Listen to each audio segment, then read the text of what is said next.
Hi, Alice. It's good to finally get you onto this. We've been talking about this for a while, haven't we? I think we first met at Susan Ray's Authority Summit a couple of years back now. The first one, which was amazing. Generally, I'd love to know, because this is when we start at the very beginning, as they say in The Sound of Music. Julie Andrews says. Julie Andrews. Yeah. So I'd love to hear your origin story. Why do you do what you do, and a little bit of what you do? So take it away. Yeah, sure. So what is the very beginning for you? Should I say what I do first? That would be brilliant. Yes. Yeah. Well, the main thing that I do, lots of bits and pieces of things, but the main thing, it all revolves around participatory workshops and designing stakeholder events that bring everybody on board and that are engaging. And I am a facilitator, so I facilitate those things. I also assist other facilitators and support other facilitators with anything that they need, and I do it online and in person as well. So there's lots of different tools and methods that I use, but the basis of it is that in order to create a plan in any organization, you need to bring everybody on board and listen to everybody's ideas, and I've got methods and tools to help you do that. But where it started, I started in languages. I started at school studying Spanish and French and found that I really loved it. And I went on to university, went to London, as far away from Stockport, my hometown, as I could, and in the UK, and studied Spanish and French. And I got to go on a year abroad. I got to go to Mexico, and I got to go to France, and I just observed all these different cultures and different ways of living, and just saw that everybody's got a slightly different way of doing things, but they're all valid and we can all learn stuff from each other. So when I finished my degree, I thought, what am I going to do now? I don't know what I want to do yet. So I kicked the can down the road. I came back home to Stockport, and I went to the University of Manchester and studied a bit more to give myself a bit more time. And I did translation and interpreting studies. But whilst I was studying that degree, I was also working in hospitality in the airport. I was just in one of the VIP lounges, cleaning up, serving staff as one of the bar staff. And I just saw that all these decisions were made by the top people who were never on the ground level, and they were making these decisions in offices, and then they were filtered down to the people on the ground, as it were, and they had no basis in reality. And I thought it would be a good thing if we could feed back, and they were able to listen to us. So that was bubbling on my wavelength. And then as I was walking to university one day in Manchester, I spotted a sign that said LGBT Youth Centre. And for anybody who doesn't know, I'm a lesbian, identify as a lesbian. And I thought, oh, fantastic, I'll go and spend some time in there. And that really became, it's what happens, what do they say? Life is what happens on your way to the shops. It's not really what you set out to do. It's what happens between where you think you're going to go and what actually catches your eye. So I saw this sign for this LGBT Youth Centre, and I went in and I said, oh, do you do groups? And they said, yeah, we do a young women's group. And this young women's group was held by a facilitator. Later, I finished another degree, and I've really got to try and start a career. But I wasn't quite sure what I wanted to do. And this facilitator said, well, there's a job that's come up at an organisation I work for, and I think you'd be pretty good. I said, okay, what is it? And she said, you'd be the coordinator for a facilitation training program. I said, okay, I'll give it a go. And so I went for the job. I applied on the 11th hour. I wasn't really sure what it was all about, but I thought I need to earn a bit more cash. I applied, and I got an interview. And suddenly I thought, I'm going to have to learn about what this is, what have I actually applied for. And when I was sat down to prep for my interview, I was learning about this thing called facilitation, which is basically the idea that if you walk into a room, everybody's got their own perspectives that matter. And that as the facilitator, it's your job to go into a room and bring out everybody's perspectives and weave them let everybody hear each other. And we've, depending on the aim of the event, to weave them into some sort of consensus or plan. And I thought, hang on a minute, I was reading the values of the company, and I could have been reading, my own mission in life, my own values, that everybody's got their own unique perspective and everybody is worth listening to. And that, decisions shouldn't just be made at the top of an organization and filter down. If things are working correctly, then you've got information flowing up from the bottom rungs and back down. So that's where it started, really. I was the program training coordinator. So they ran courses for different organizations in-house for people who wanted to learn how to facilitate. And we've got some great methods for facilitating called the focus conversation method and the consensus workshop method. But also there's a whole suite of other methods that the organization uses. They're called ICA UK. And so I was basically responsible for putting on these courses and putting bums on seats. So I wasn't delivering them at the time. And then, unfortunately, a few years later, after COVID, we'd pushed these courses online and we weren't making enough money. So unfortunately, they had to make me and another colleague redundant. And I thought, oh goodness, what can I do to support myself? But I'd already created quite a lot of contacts and been on these courses. And I thought, you know what? I'm going to give this facilitation stuff a crack because I'm quite people orientated. I quite like process, starting with a method and having a clear structure. And that's sort of what got to me to where I am today. I love your story about very much the same sort of thing. It's the journey and the thing on the fringes, like, as they say, life occurs on the fringes on the way to your, like you say, the shopping, because it's being aware for that. And a lot of people, like you say, aren't always aware of this, aren't always aware of the things around. And by being open to these, like you were, and just popped in and said, by the way, can I join and see what's going on? Your life takes a meandering journey to where you are. So it's lovely to hear that. I think it'd be very boring life if we had a vision of what we wanted and then just went for it and that was what happened. Yeah, that'd be so boring. And there's so many things that just come from being open and just, seeing where life takes you. Because there's things that I do now that I could have never dreamed of. And also, it shows you a lot of people get to the stage, like you say, where you get made redundant, and rather than thinking of that as a disaster, it's an opportunity. It's an opportunity to change, because there's another statement about the fact that there are times when you sit in a space, and that space isn't quite where you should be until and you'll stay there if you're sort of comfortable indefinitely. Yeah. And sometimes, like you say, life needs to give you a bit of a kick for you to move out of that safe space into some other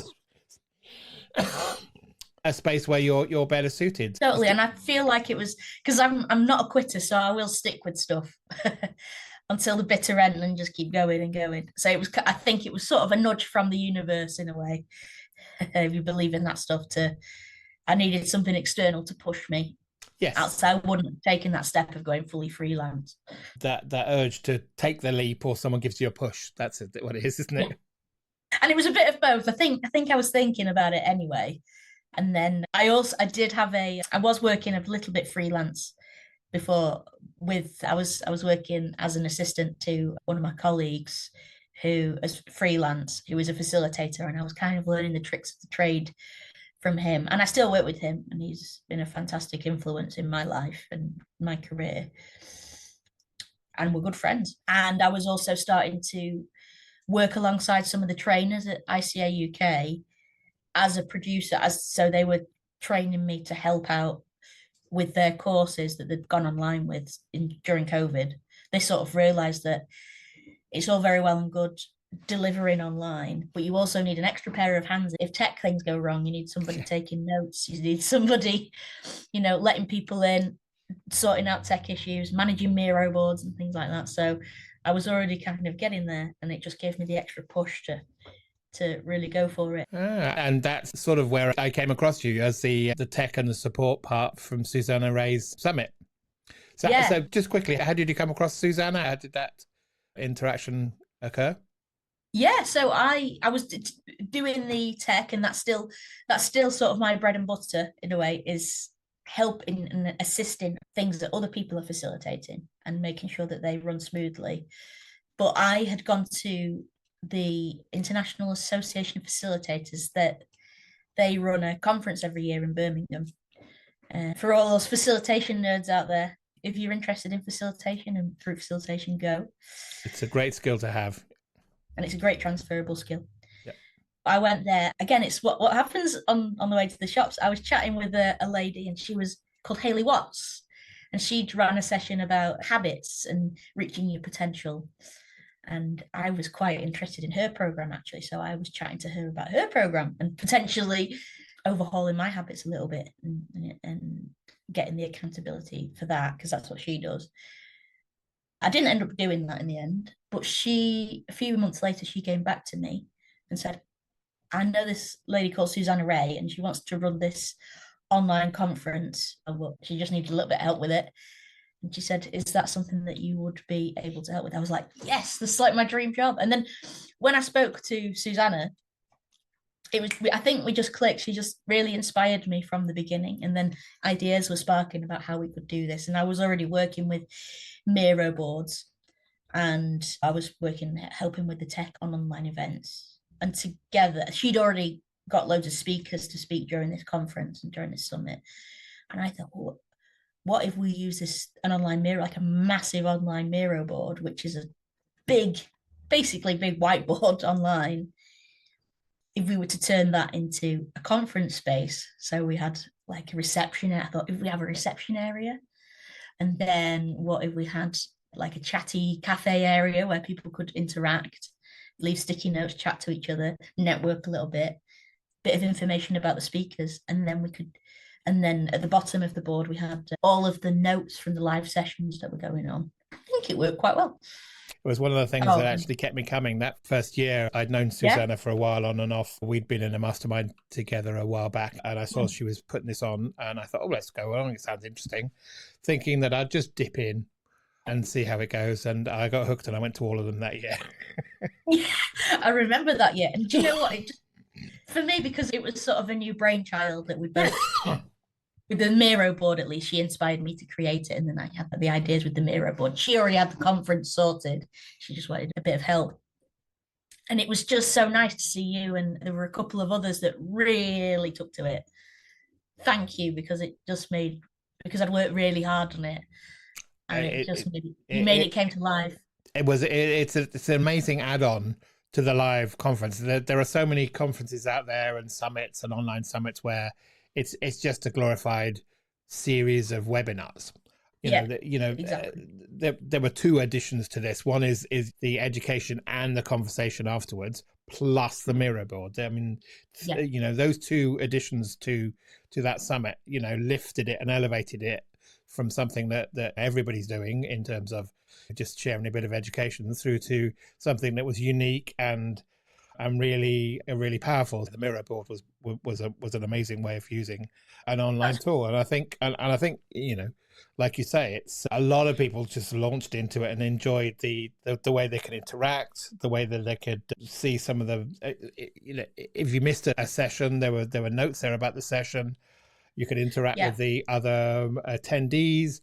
So it moved it away from being very much an online sit and watch and twiddle in the corner through to an interactive sort of session or summit or whatever, that it very sort of, it moved it closer to some of the things you might do on a live conference, like as assume the the facilitation conference. Facilitator conference. Yeah, the facilitator conference in Birmingham is a live conference. You go there and meet people and talk to people. Right? Well, that was the aim. I sat there and I thought, well, I've been to the facilitator conference. What were the key elements that were there? Well, they had they had somebody greeting you on the door. Maybe I could do that, leave a little video for people.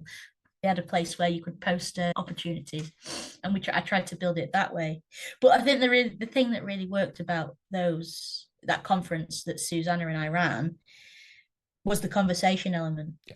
And there were two key elements to it, and that both me and Susanna are aligned on, which is why I think we gelled so well, is that the conversation, it's okay, it's fine for a little bit to have a little bit of one-way flow of information in terms of a speaker speaking and about a topic. That's great. But what you don't want to do is do death by PowerPoint, as one of my colleagues calls it. Yeah. Because people just switch off without engagement. And actually, if you do a little bit of webinar, very small amount, the value that people got from those sessions was from chatting to each other and developing their own thoughts. And we always say changing the engagement style every 10 minutes, online especially, because it's quite intense to be online for that amount of time. And so you need to change it to wake people up. So whether that's putting notes on a Miro board, whether that's having a conversation in a breakout room, whether that's watching a video, having a conversation in the whole group, you have to keep changing it to keep people awake. And having different ways of interacting also helps people with different types of brains. So if you're somebody that doesn't particularly want to be talking to other people, that's fine. You could have sat and thought outside of the breakout rooms on your own, brainstormed your own ideas, gone onto the Miro and typed your ideas up. I think it's important in these events, online and in person, to give people different ways of interacting and just think everybody's valid. Everybody's way of doing things is valid. So yeah, that's my motto. Right? No, and I think it shows that kind of thought process shows the background of the facilitator in you, basically, because a lot of people are about dumping information on people rather than encouraging interaction and encouraging learning, which is what the facilitation part of is. It's facilitating communication, facilitating learning, facilitating interaction and information flow that is not necessarily the first and foremost sort of idea for people who are wanting to dump information. Yeah, absolutely.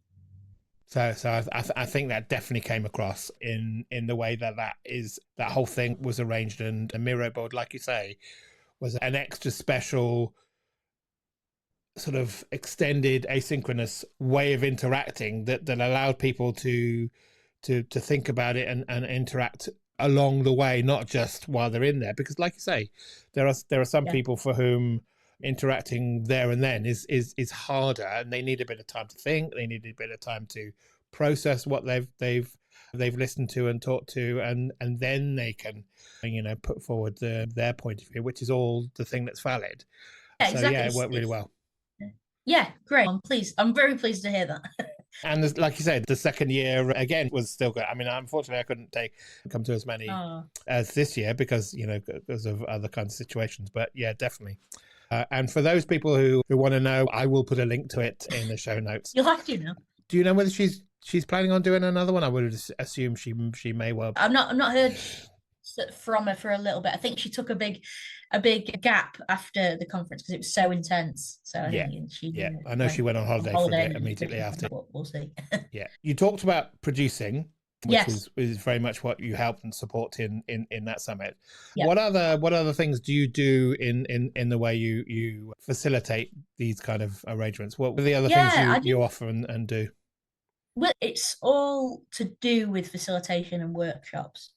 So I do quite a few things in that sphere, and I've had to bring together you've got to be a jack of all trades to be for me anyway. It's been important to have different strings to my bow, but I've tried to link them all together in that workshop space. So I do the online tech support. If you're running a session and somebody comes to you and says, Mark, I need you to facilitate a course online about coaching or something that you know about.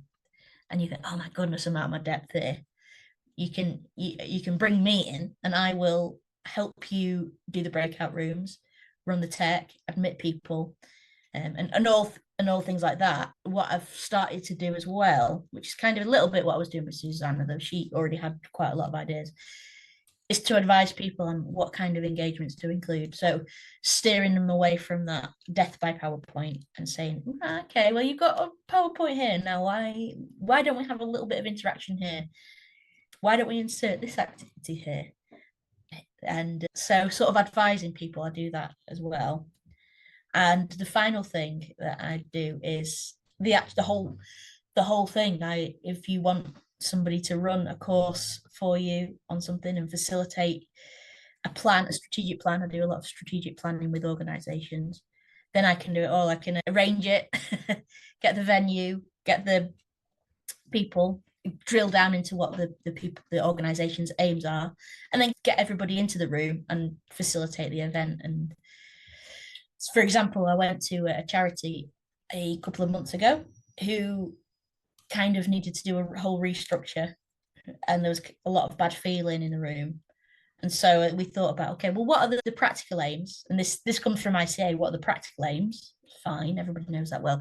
It's to come up with a way that we're going to restructure our organization. But also we thought about the experiential aim, and that's an ICA thing, which is what do you want people to experience? And we want to boost morale if we can. We want people to be able to feed their ideas in.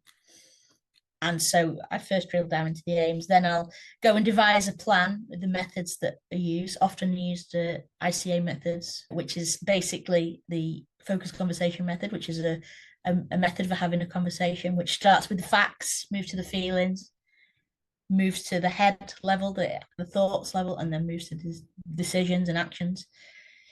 And I also use the consensus workshop method, which is a card for anybody out there who knows about facilitation. You might have experienced a card workshop before where you're all asked to brainstorm and put your ideas down on cards, and then you see if there's any themes coming up between those cards and what can you agree on.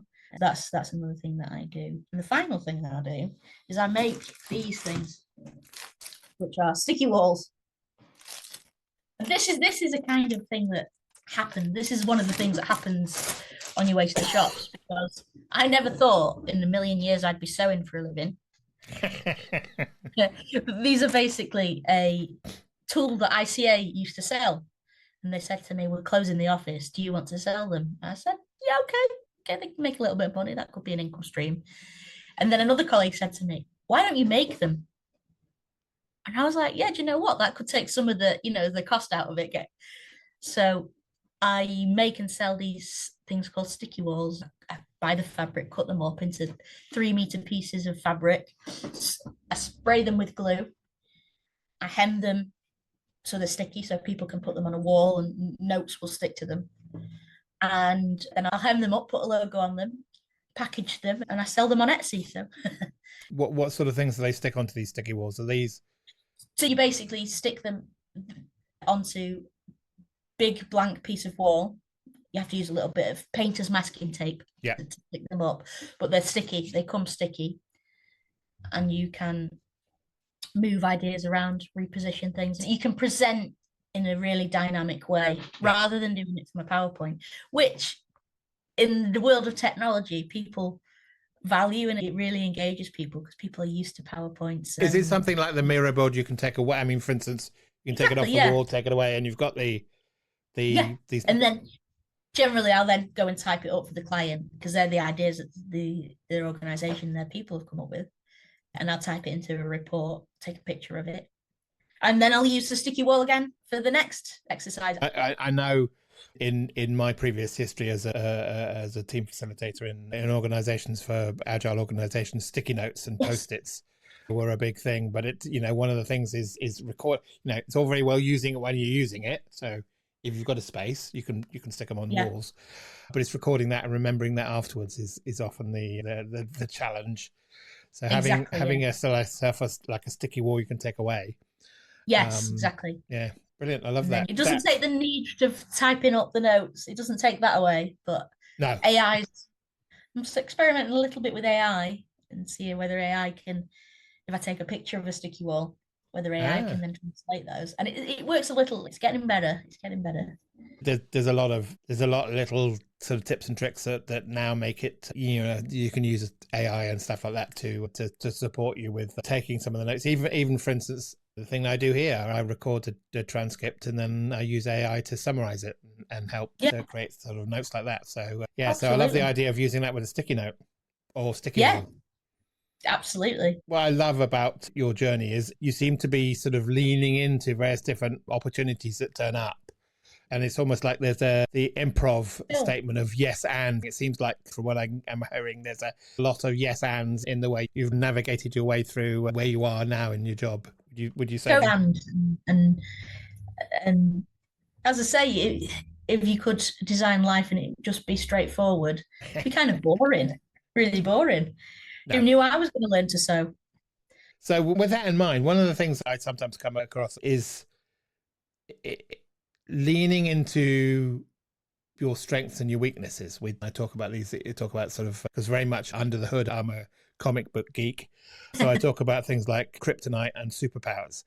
Oh, I love a nerd. Under the hood, we're all a nerd in something. We all have a passion about something, and it could be as simple as comic books through to sewing for people who love it, through etc. I'm getting the impression that you're also leaning into the idea of learning new skills. I'm hearing that communication and interaction is a theme you run from your initial training and education on languages through to your interaction in facilitation. But I also get the impression you are also thriving with the idea of learning new skills. Because I could have sat here and you could have sent me the questions beforehand and said, what's your biggest strength? What's your biggest weakness? And I probably would have said something like, well, I'm quite friendly and I like interacting with people. But actually, I've just realized that my two biggest strengths are the fact that I like communicating with people, I like chatting with people like this. And I do a lot of networking just to keep myself well, really, and mentally healthy rather than sitting in my own office.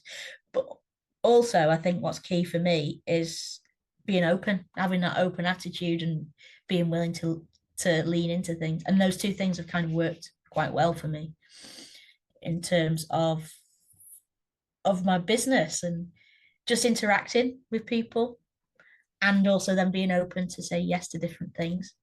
That's what's worked for me. So I think those are my biggest strengths. Your conversation sort of shows that, at least to me in some respects, how that's come through. Your openness to yes and is to say, oh, that sounds interesting, let's try that. Or I've never been on a podcast before, Mark. And then suddenly at Susanna's conference, everybody was saying at the Authority Summit, everybody was going, oh, I've got a podcast. And I was like, do you know what? Let's go on one of them. And to be honest, you should do more on them because it's right in your wheelhouse. It's all about communication. So of course it is. So as long as you can sit and have a conversation with someone, a podcast is a great place to go for it. So I would encourage anybody. And to be honest, I think most people can sit and have a lovely conversation with someone if they're, like you said, they're open to listening and opening to leaning with some snippets and ideas and thoughts themselves. On the flip side, if you talk about the flip side, I talked about superpowers, and I think rightly we've seen that communication is one of your superpowers. There is also sometimes that little bit of kryptonite, that little thing that makes you squirm when you know you have to do it. Do you know what that is in your world? Or I think that on the flip side, if we talk about weaknesses, I think that I can be too people focused and not money focused enough. So I'm quite good at communicating and making connections, but with that comes I'm quite kind and willing to do stuff for free. Now that's a good thing in some respects. But at the moment, my work flipped a little bit. I was looking at it yesterday and thinking, oh, maybe I'm doing a bit too much pro bono work. And I think often you can find that somebody once said to me that your biggest strength can also be your biggest weakness. Yeah. And I think that's one thing where that comes across. Also, the fact that I'm so open to things means that I've not quite carved out my niche yet, and I've not quite been able to articulate what I do succinctly, because I'm just finding out where I am, and I'm so open to so many things that I don't really want to put myself in a box, but that can lead to confusion about trying to, getting my message across about what I do and how you can contact me. And I hate going to parties and they say, "What do you do?" And I go, "Oh, I'm just going to make it up. I'm just going to say I'm a doctor or a teacher or something, because that's what people want." Absolutely, indeed. Maybe I should say, if somebody says at a party, "What do you do?" I say, "Well, listen to my podcast with the Halftime Huddle." And I'm a facilitator, but you're right in terms of a lot of people don't always have that label to hang their work on. I'm an accountant, I'm a lawyer, yeah. I'm a facilitator, when Yeah. generally you do a lot of other things around that. It's one of the things you do, and it's not quite the same thing. And you're also right in terms of sometimes it's the thing you really love to do, you because you love to do it, you do it and do it and do it. And sometimes then, like I said, that turns into an excess of something, and an excess of them can feel like it's a negative. Last year I did a lot of going to networking groups just for having conversations with people. Yeah. This year I think I need to be a little bit more focused, but I still do. I think having conversations and connecting with people and building your network, whether that's for actual work or just for, self-development and meeting interesting people, is also one way to develop business in the future, but it's a long-term strategy rather than an immediate short term.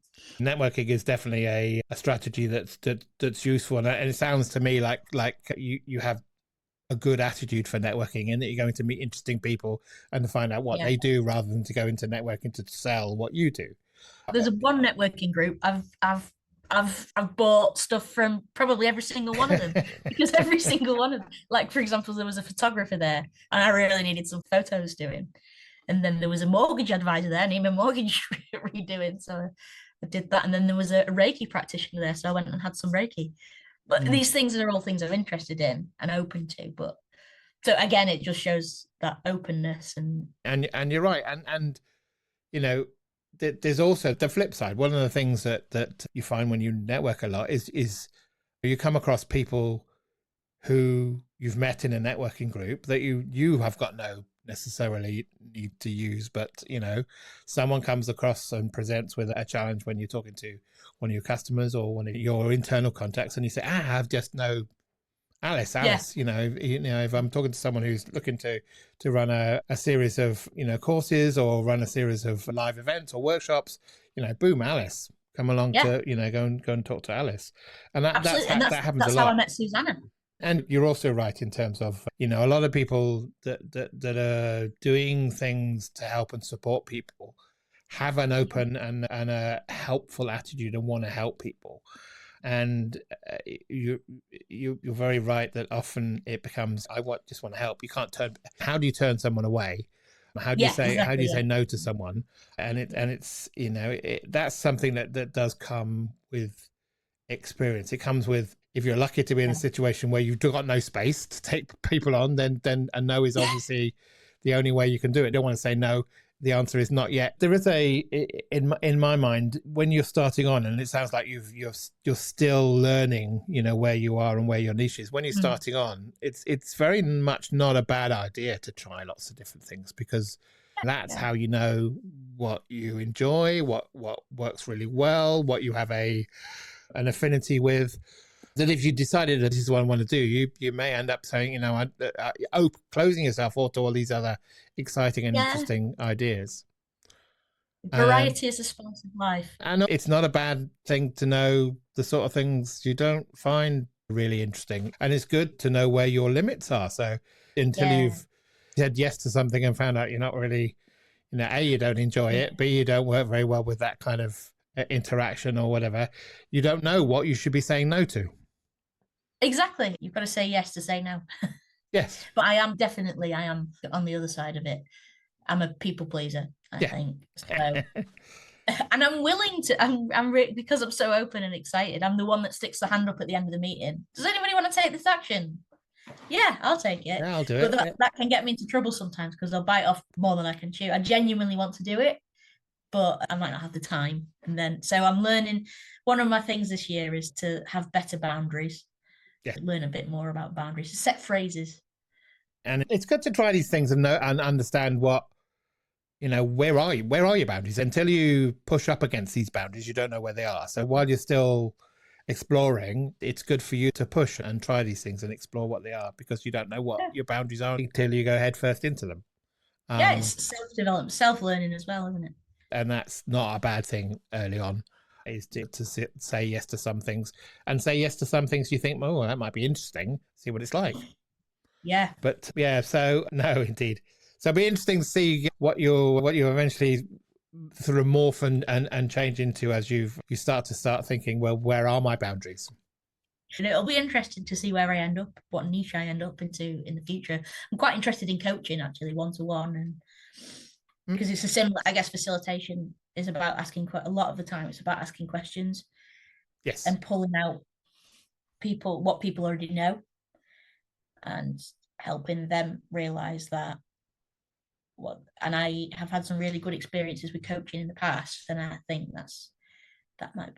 that was what helped me with my redundancy, actually, was the coaching. I've done counselling before. It doesn't quite work for me, counselling, because it's sort of reflecting on the past, but the coaching is, okay, well, what happened in the past? How can we make it better in the future? I vibe with that.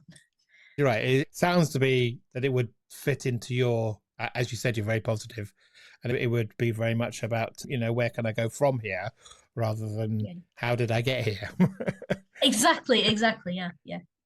You talked about networking. Are there other routes you use to keep connected to other people? And you talk about networking meetings. What else do you do to keep yourself interacting with others? I meet online every day with my colleague, Alan, who I mentioned before. Who I kind of am a virtual assistant for. Yeah. And so he gets me up out of bed every morning because I know that he's there waiting for me. So every 9 a.m. till 12 p.m. every day we meet and co-work. So I do that. I find it important to try and, because I am quite a sociable person, so I try and get to a networking group every 2 weeks if I can. I go to one called She. There's a network called Network She, and it was a facilitator who I was helping support online. Yeah. And she lives in the Wirral, okay, which is about an hour away from Stockport. But I really got on with her really well. And she said, oh, I run a women's solo entrepreneurs network where we, instead of sitting around a table having a coffee, we go for a walk instead.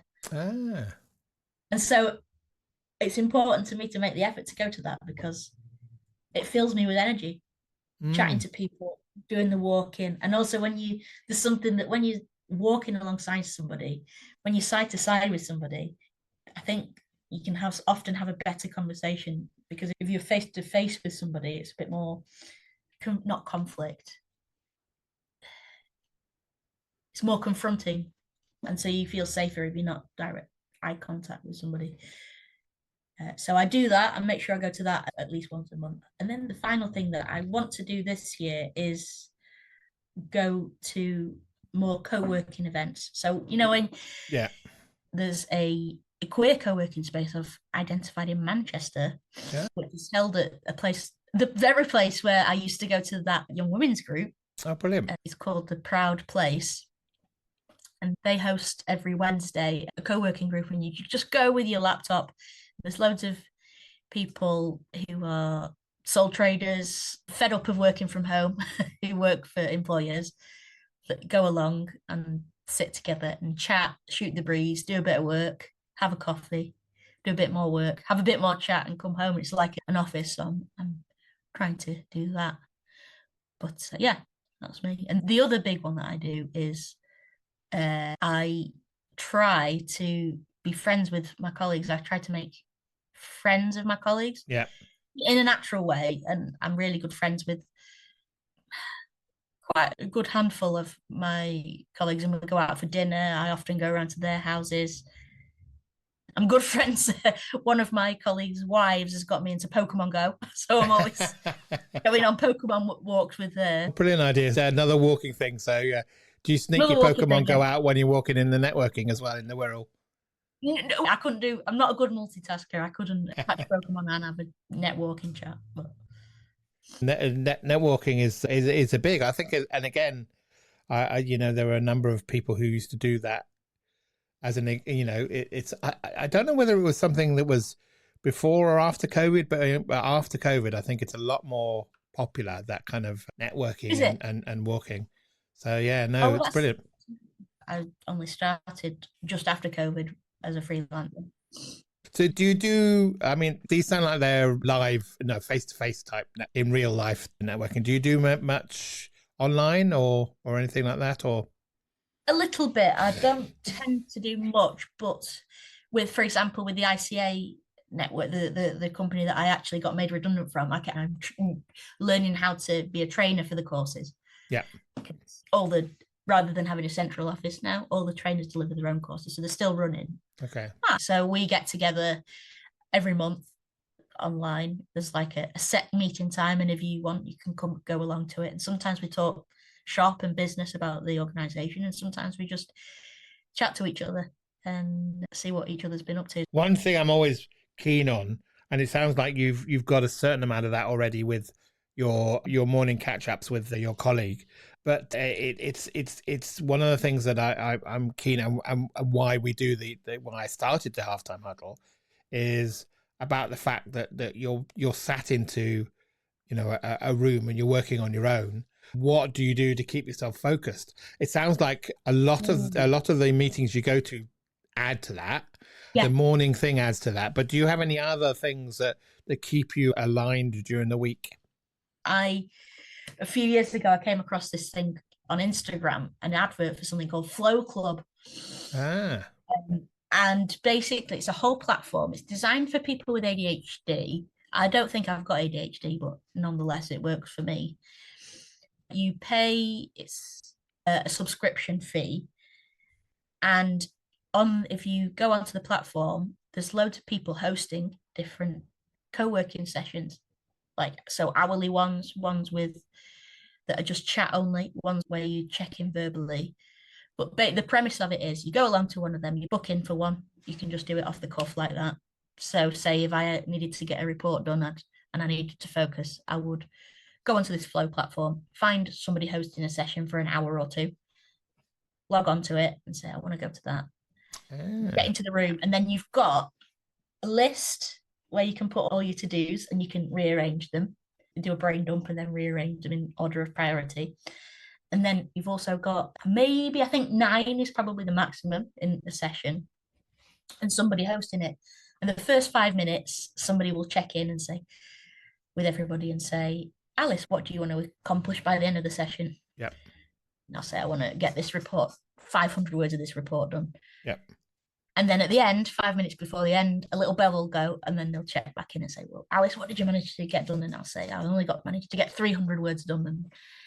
But it really, really works for me. And there's also a timer counted down, so you can see how long you've got left. And they have lots of different formats. There's chat only ones. Yep. For me, the verbal check-ins work really well. Oh, brilliant. That's called Flow Club. Oh, and if you host sessions as well, you get a 50% discount off your subscription every month. We'll have to put that in the notes, because it sounds like an interesting way to have some kind of level of accountability when you don't have anybody to be accountable to. And funnily enough, I've never bumped into anybody on there that I know, because most of them are in America. And I bumped into one of the speakers from Susanna's summit on there the other day. I won't say who, just in case they don't want me to say it. But like you say, it is one of the challenges that you definitely find when you're running on your own. And I think you'll say is that you don't have someone to say, this is what I've done, this is what I'm going to do. If you're not careful, every day can feel the same. Yeah. And it can be easy to let things slip to tomorrow when We've Yeah. got no one chasing some of the things. I mean, even if you've got deadlines, and I heard you mention early on 11th hour application sort of thing, you know, Yeah. if we're Yeah. not careful, we can slip into that kind of attitude. Yeah. So Totally.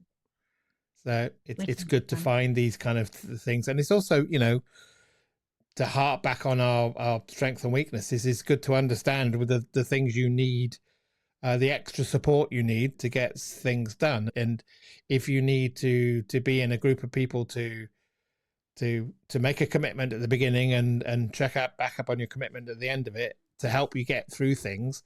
Yeah, totally. And it works for me. It's one thing that I came across was Gretchen Rubin, and she has 4 different types of people, and it's all about motivation and what drives you and what Yeah. gets. So for me, I'm the one which the majority of people are, which is an obliger, which is I resist inner expectations somewhat, but always meet outer expectations. So these are the people that keep the world running. So if I know that somebody's on a call, I'm going to be there because I'm letting that person down. Yeah. If I've said to myself, I'm going to get up an hour earlier tomorrow and have a run, I'm less likely to do that because I resist inner expectations. I'm not as good. Whereas if I said to somebody, meet me outside for a run at 2 p.m., I'm likely to do that. And actually, I did do that. I had a whole scheme where I was taking my friend to work in order to get myself up and out earlier. I think there's meets outside expectations and meets inside expectations. I'll give you that one. Yeah. There's meets inner expectations but resists outer expectations. They're the rebels. I think they call those the rebels. Okay. It's just the more you know about yourself and how you work, the more you can hack it. No, absolutely. And I think you're right. I mean, you say hacking when, as you were talking about what you were doing, I could see you thinking, oh yeah, you know, if you make a commitment to other people, then that'll force you to fulfill that commitment. Whereas Absolutely. if you make a commitment to yourself, that one's easy to break. Yeah, exactly. Totally. Yeah. So, you know, if you want to do something, make a commitment to do it with someone else. Yeah, But that's a way to hack your inner tendency to be an obliger, as you say. Yeah, that's it. Exactly. Brilliant. Yeah. So Gretchen Rubin. So again, we'll. I think I've heard of this before, and I've come across people who I know are right and identify as the rebels. Absolutely. I certainly don't. I'm the questioner. There's the questioners one. Okay. I think they wind me up a little bit, actually. The questioner or the rebel? The questioners. Fair enough. Because I think they don't meet any expectations. Why should I do X and why should I do Y? You know, what's it? You know, what's the reason for it? Yeah, no, indeed. Exactly. I can understand how that could be a challenge. I will have to see if I can block some of these silly coughs out then. Well, because we're not doing it live. You can. One of the other things, like I said, I said as we talked about this beforehand, before we started recording this, there are 2 items. There's a couple of things that are non-negotiables, and one of them is the book recommendation. And I have definitely embraced the flip side of this, rather than sort of, you know, what book do you recommend or your favorite book. It's more about what book you recommend and what book you've gifted. So, and I know you snuck away at the beginning before you had to pick 2 books. So, what are these 2 books that you gift and recommend to others? Yeah, well, I must say, I'll be honest, I've not gifted them to anybody yet, but I have highly recommended them to many people on many occasions. The first one is the one I came across. I came across this in about April 2024, I think, The Miracle Morning. And this is basically, the premise of it is that you get up an hour before you need to, or you were going to anyway, and you spend that hour on yourself. Now, and you do these things called savers, which is silence.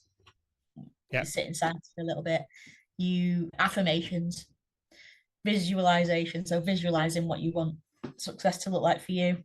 You know, if you want to run a marathon in the next 3 months, then you visualize yourself doing that. Exercise, which is the most important for me. Reading, you read a little bit of a self-development book, and then scribing, which is journaling. And I just you adapt it. I just plan out my day for Yeah. my scribing. I don't do any like introspection necessarily. And that's worked really well for me. Okay. And it helps me start the day in a positive way. So how long have you been doing that, did you say? Since 2024. Oh, okay. Brilliant.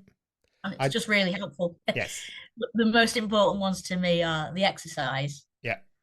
the journaling about my day, so what I'm going to do for that day. It just helps me Okay. sort out priorities before Yeah. everything comes at me, and I just don't look at my phone as well.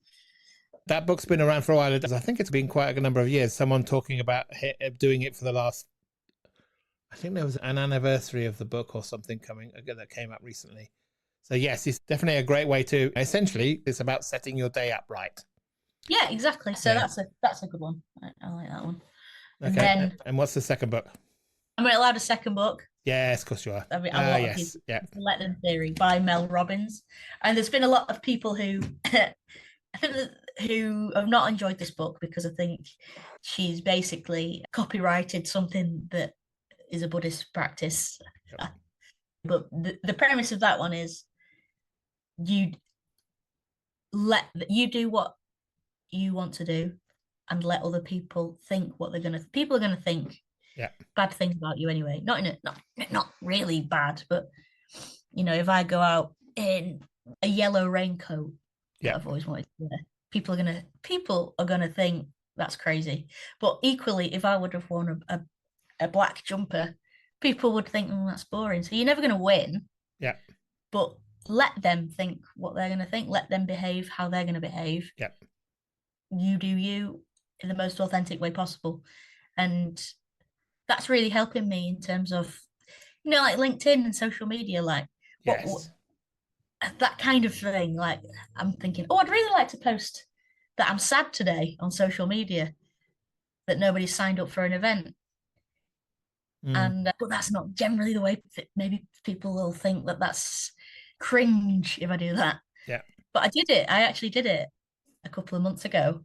I just put a picture of myself looking really sad like this. Yeah. On social media.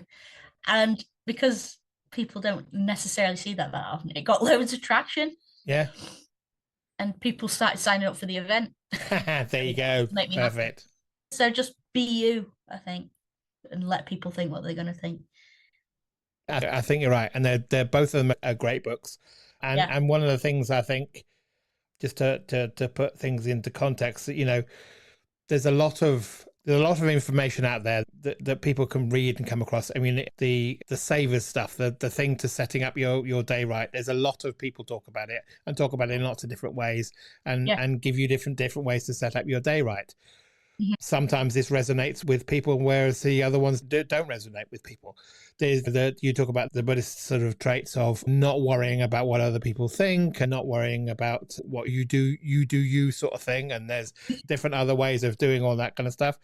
And like you say, people will come across this in lots of different ways. And just because someone has sort of repackaged and maybe copyrighted, but repackaged this information in a way that's in their way, it will resonate with people. So, there's nothing necessarily right or wrong with having all these messages being repeated in many different ways, because as you know, in your facilitation work, people hear things and learn things in different ways. And, you have to hear these in different ways until it really hits you in the way that hits you internally and really resonates with the way you learn things.